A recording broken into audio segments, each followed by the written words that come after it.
On Sunday, Afghanistan's acting defense minister said that the Taliban administration would not tolerate invasions from its neighbors after protesting against airstrikes it says were conducted by Pakistan. The comments come after the Taliban administration blamed Pakistan for airstrikes. Officials said that the airstrikes killed dozens in Kunar and Khost provinces. Pakistan, which has not confirmed any involvement in airstrikes inside Afghanistan's borders, said that the two countries are brotherly countries. The acting Afghan defense minister Mullah Muhammad Yaqub said, and I quote, "We are facing problems and challenges from both the world and our neighbors. The clear example is invasion by them in our territory in Kunar. We can't tolerate the invasion.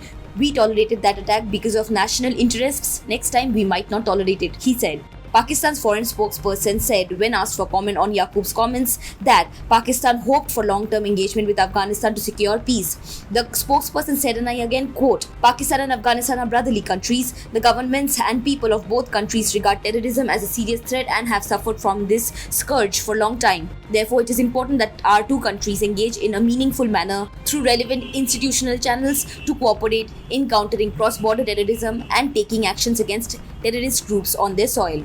The Taliban administration's foreign ministry last week called in Pakistan's ambassador to protest against the strikes. Local officials said that the strikes by Pakistan military helicopters killed 36 people. The United Nations Children Agency head in Afghanistan said that 20 children were killed in airstrikes in Khost and Kunar on April 16th. Since the Taliban took over Afghanistan in August of last year, there have been numerous standoffs along the 2,600-kilometer border with Pakistan. Due to repeated attacks, Pakistan's military has stepped up operations along the Afghan border in recent months.